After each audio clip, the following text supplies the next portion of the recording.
Yo, what up, YouTube? It's Rob Monty. I'm here to go over day two of Wrestlemania as far as how I rate it.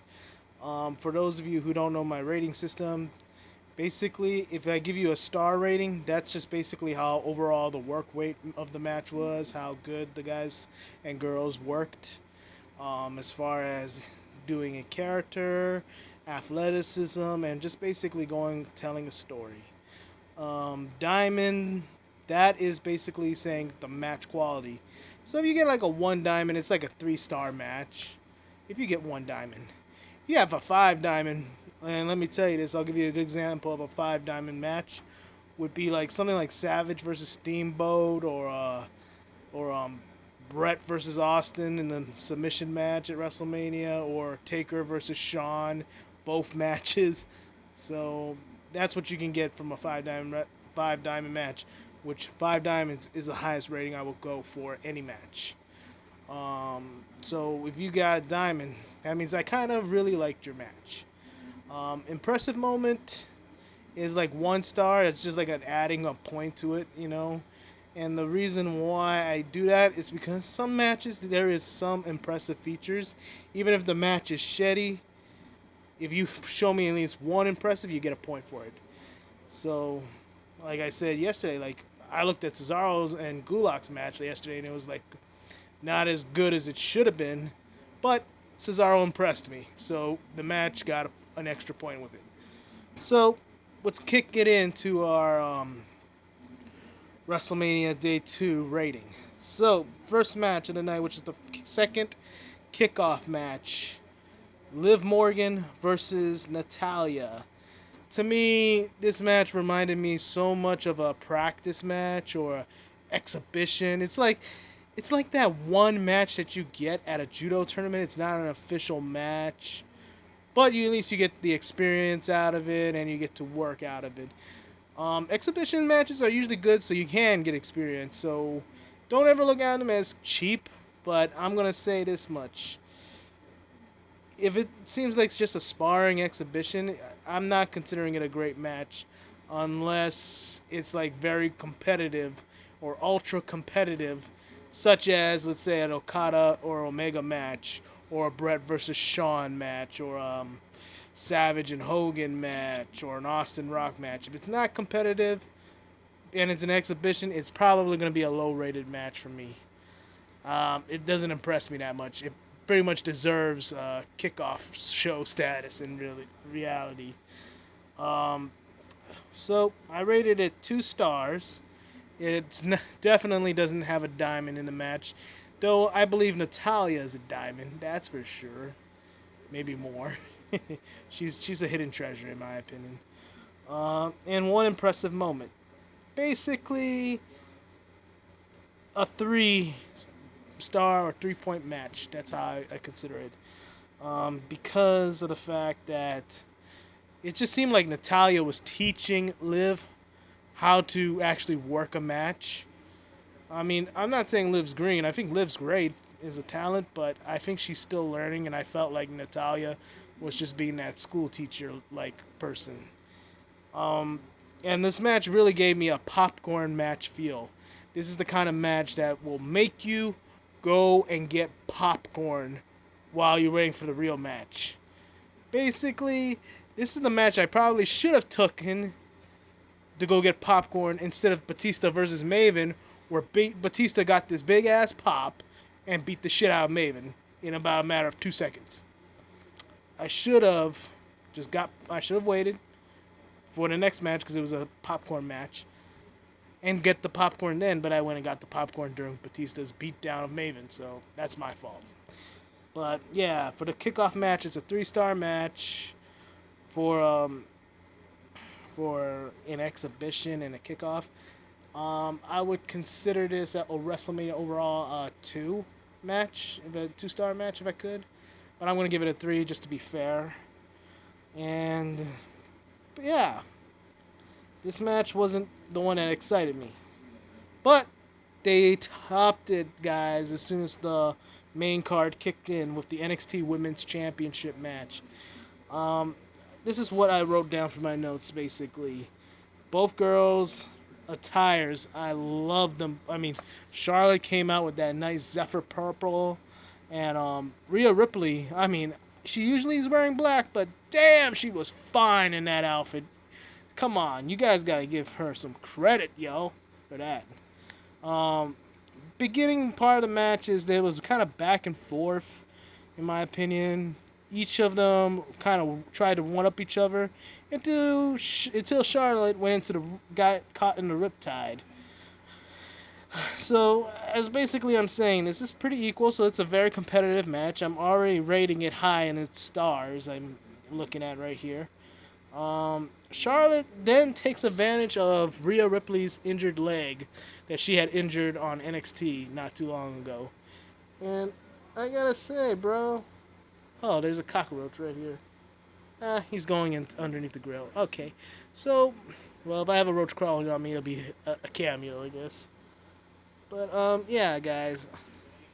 I felt like with the way that Charlotte pretty much milked that leg injury in this match, I felt like it was a typical Flair move, typical Flair match, where Flair would beat the person's leg down before locking in the figure four. And in Charlotte's case, the figure eight. So I'm already like thinking, okay, I've seen this match before, but it's good to see because it's like a traditional Flair match. But then what I wrote down here is this. Basically, Rhea was taking a lot of risk. And Charlotte was basically taking advantage of it. So it wasn't just so much Charlotte milking the leg, but Rhea ended up milking her own leg herself during this match because she was taking a lot of risk. Yeah, and I can tell you this, for being a young star on the WWE roster, that probably was the case. The reason why she would be taking a lot of risk. It's inexperience in a way, I would say. Even though Rhea has a lot of experience. Right, and then what I like about it is these two girls are just growling at each other like dragons. It's like a real cat fight. It's like two lions or two tigers or two dragons basically growling at each other, hissing at each other. These two were being bitches to each other in this match, and it was fucking hilarious. Um, man, let's see what else. Oh yeah, this one popped me when Rhea was like hitting her knee, because it's something I would have done when I got hurt in judo. I mean, I would hurt my arm after getting out of an arm bar in practice. Sometimes getting where it got popped, I'd be like, "Fuck, fuck, you stupid motherfucking arm," or I'd be like, "Fuck," and then hit it. This is exactly what she did, and she said, "Stupid knee." And she said it out loud. I was like, oh, I feel you. I feel you. I feel the frustration kicking in. Of course, she did something very impressive, which I've never seen before. Because this is the first time I've actually seen it. I know some guys have seen it before. Was a standing ankle lock cloverleaf, and I say that was pretty impressive. And Charlotte looked like, what the fuck? Ah! Ultimately, Rhea taps to the figure eight, even though she's fighting so hard not to get put in it. But she taps as soon as the figure eight gets on there. So we have a winner, and our new champion for NXT Women's Championship is Charlotte Flair. The rating I give is a 5-star match, basically, because in my opinion, NXT matches are 5-star matches. If you were to do a scale of 1 to 5. So that's how I look at it. It got 2 diamonds because I felt like this was a very competitive match. So, and then it gets 2 impressive moments.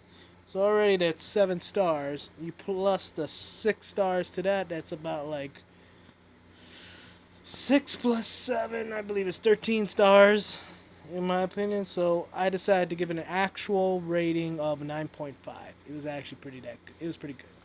Even though it was a milking match and Charlotte looked like she was milking it, I say that was pretty. That's the way I think Charlotte Flair should have done it. And then we go on to match number 2. which was Aleister Black versus Bobby Lashley. By the way, folks, I think when I did my prediction video, I didn't even know this was on the fucking card. I really didn't know. So when I finally figured out that, oh, Lashley versus Aleister Black has a match, I decided to say this. I'm sorry, everybody. I didn't even know this match was happening. And my pick to win this match was Lashley. I actually wanted Lashley to win. But I had a feeling Black was going to win it. Just because it's Aleister Black. But I gotta say, this match surprised me because I thought this was going to be another popcorn match. A throwaway match in a way. But for what surprisingly, look, they made Aleister Black very weak in this match, but they made Bobby Lashley really freaking tough and dominating. And so Bobby dominated this whole match, which I really liked. Because that means it gave Aleister Black a reason to fight back or to get that final hit in. So basically, I got here is that Bobby's dominating. He gets taken down just a little bit, but then goes back to dominating the crap out of Aleister Black. Black tried to kick him from the to the neck one. He kicked him a lot, but he still got his ass whipped by Bobby Lashley because Lashley belly to belly overhead him, and then Lana was acting like Shao Kahn in this. That's what made it funny, is that Lana was acting like she was Shao Kahn. I tell you, and that gave me a pop right there, especially for being a huge Mortal Kombat fan. The best part was where Bobby should have gone for the. I say Bobby should have just gone for the damn Dominator and win the match. But no, Lana told him spear, spear, and then right when Lashley's going for that freaking spear, which would have been beautiful hit, right? He gets a beautiful hit of his own with Black Mass to the face. So Aleister Black wins the match, and my rating for this match is a 2-star match. Wasn't that great, guys. As a regular match quality, it wasn't that great. It got a diamond because there was a lot of things in this match that was really popping with me. I really liked, especially with Lana getting involved and being bossy as she was. Bobby was kicking a lot of ass. I felt like it gave more popularity heat to Aleister Black and made him look really strong as a baby. Kind of made him look like the underdog, so people got behind him, kind of thing. That's how I would look at it. If there was a crowd in that damn performance center, they probably would have been like popping when Aleister finally hit that Black Mass at the end. So I give it a diamond. So that's 3 plus 2, that's 5 stars. And then actually 3 impressive moments. One was the fact that Bobby Lashley, I thought, was not going to get much in there, but he was really dominant for one. 2, Aleister Black actually got a really, I feel like he would get a positive response if there was a crowd there, like I said. And then, of course, the last one that makes it an impressive feat was that this is what made it impressive. For one, if it wasn't for the fact that Lana was trying to act like Shao Kahn, which popped me, so it gives me an impressive moment there. That's why I got the 3 impressive moments. I would say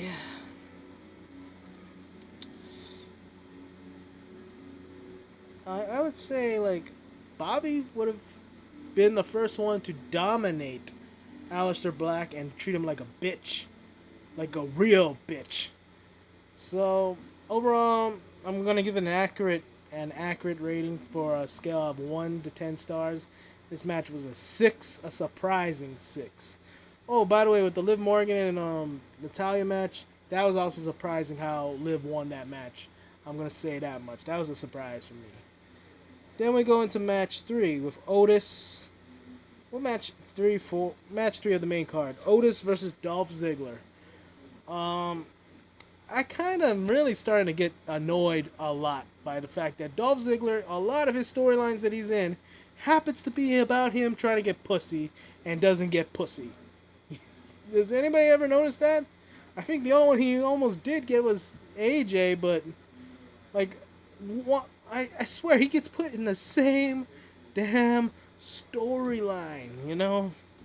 So that's one reason why it didn't impress me. I feel Otis still was my boy, and I felt like he did a good job in this match. He really kicked a lot of ass in this match. It was really back and forth competitive. So the match quality, I guess, will get a 4 star. I know Meltzer's probably gonna give it like something like a 1.5 star because I don't know why. You know, just I think Meltzer watches too much Japan, forgets that when he comes to WWE and watch the American style, it's a spectacle of wrestling and entertainment, even when it comes to AEW. I think he forgets that a lot. But I will give it a 4 for overall match quality. Diamond quality match, no. This was a 0.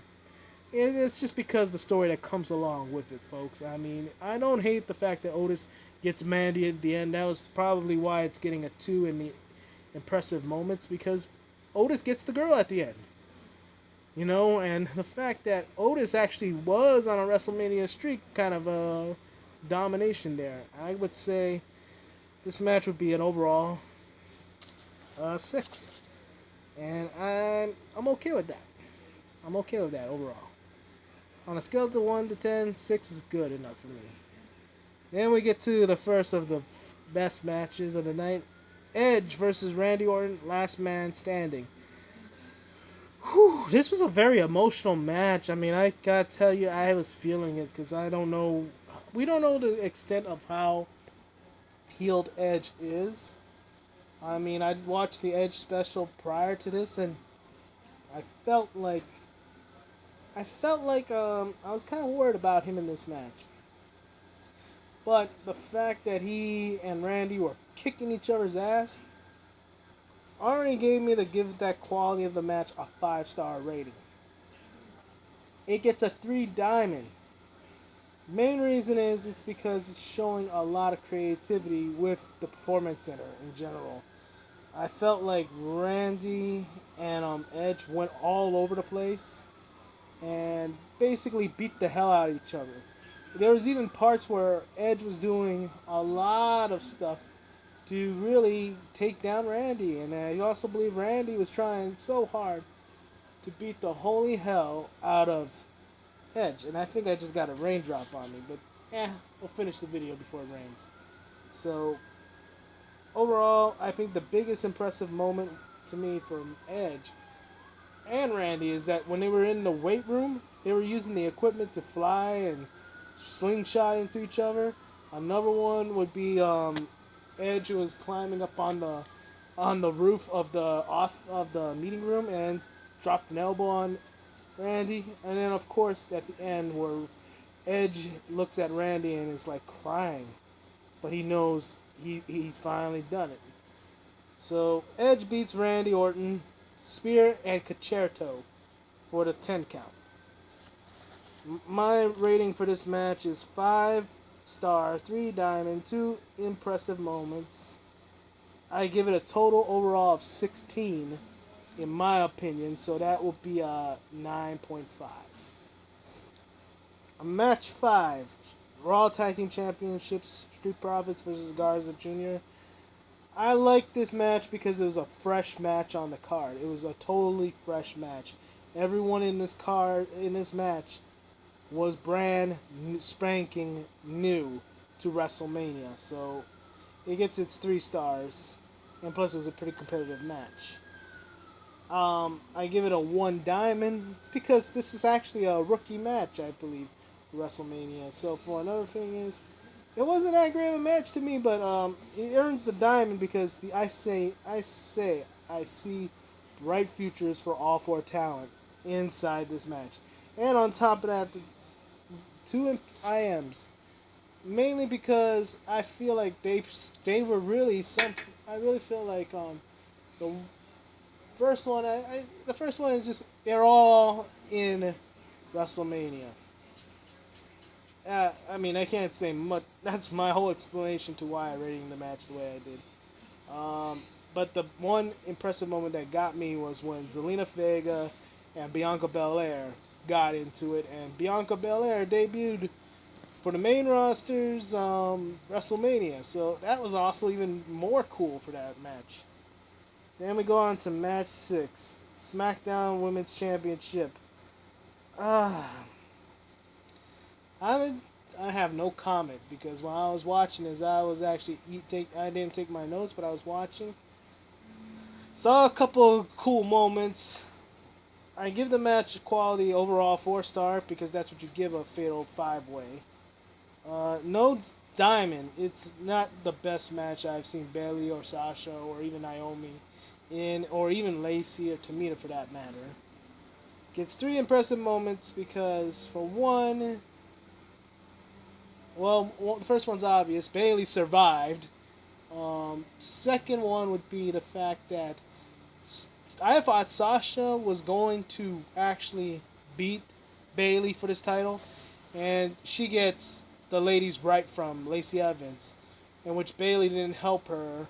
And after all that, you would think Sasha would take that title away from her and beat the hell out of her after the match after she got eliminated. You would think that, but no, she goes outside and be's graceful about it, saying, "I'm loyal to you." So I'm starting to think Sasha's kind of well, I guess we know who the submissive in this relationship is. And then the third impressive moment was I thought we were going to get to see Team Bad reunite. So that was a cool moment. So match overall gets a 7. And but it's not the best Fatal 5 Way I ever saw, so that's why it gets what it is. Alright, and then we get to our 2 main events.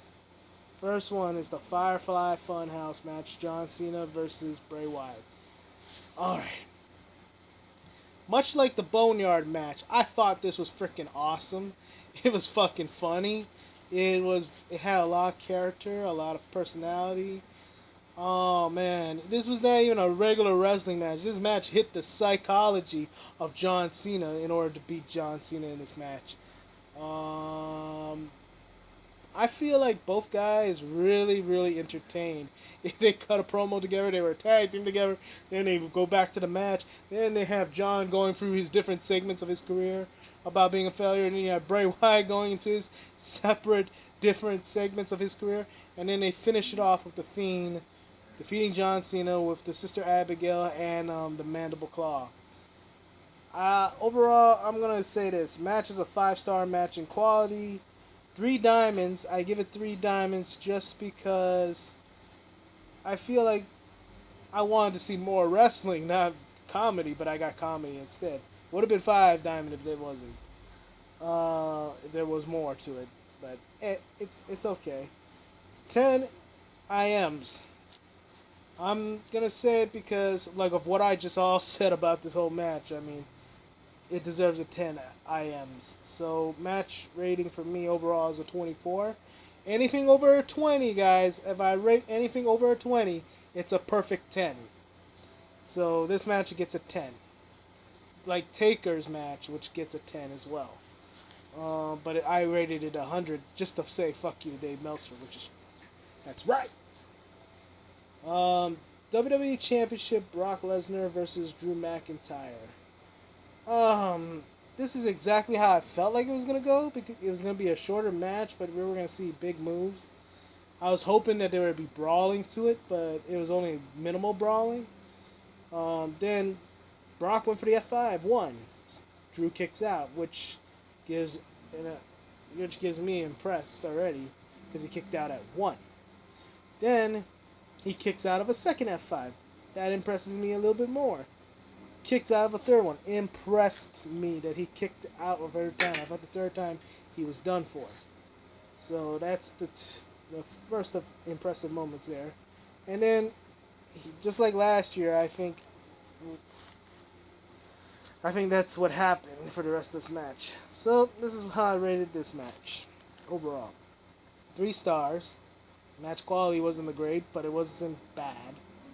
1 diamond. It's just memorable for that, I guess, just for 1 diamond, because we're gonna look back and see Drew McIntyre's crowning. and then 2 impressive moments. So that would be an 8 total. All right, and that's day 2 of WrestleMania. So here's my overall rating for WrestleMania. I got it for a total of. Let's put it this way. I totaled them up. So for both the kickoff shows, it's 3.5 plus 3, so that's a 6.5. Day 1, I went 6.5, 7, 6, 5.5, 9, 8.5, and 6 plus 10, which is a 58.5. Day 2, 9.5 plus 6 plus 6 plus 9 plus 8 plus 7 plus 10 plus 8, equaling up to a 63.5. So it would be a 128.5 in total. So my final rating for this year's WrestleMania would be I'm gonna go with a 7. A 7. It wasn't fantastic, wasn't great, but considering all the factors that went around this year's WrestleMania, it gets a 7. Good show. I love the cinematic matches the most. And I say congratulations to Drew McIntyre being the new WWE champion. Alright guys, if you like this video, hit like, subscribe if you must. Do what you gotta do. Take care and enjoy your weekend. Peace out, guys. Love y'all.